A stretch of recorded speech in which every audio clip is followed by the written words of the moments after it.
Welcome to our channel. Today we how to use Alibaba Cloud for e-commerce, quick tutorial step by step clearly. First, visit the Alibaba Cloud website and create an account if you don't already have one. After logging in, navigate to the console dashboard.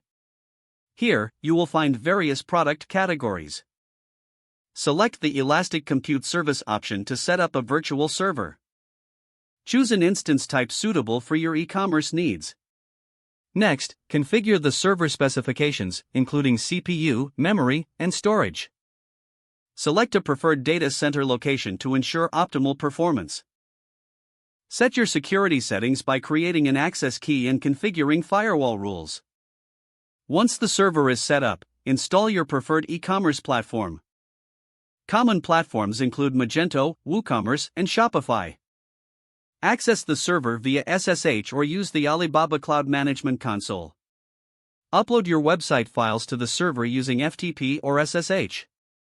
Ensure your domain name points to the server's IP address for proper access. Now, set up your database using Alibaba Cloud's RDS service. Create an RDS instance and choose the right database type for your application. Configure your e-commerce application to connect to the database. After this, enable SSL certificates for secure transactions.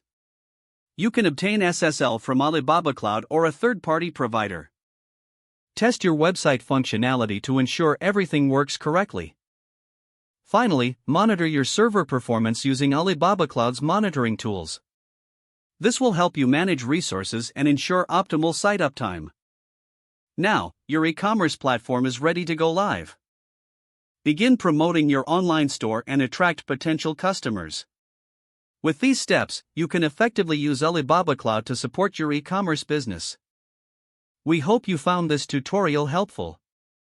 If the page does not load, refresh the browser or try again in a private or incognito window.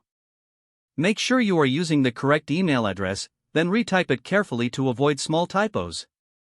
If your password is not accepted, use the reset option and create a new strong password you can remember. Don't forget to like this video and subscribe to our channel for more step-by-step tech guides.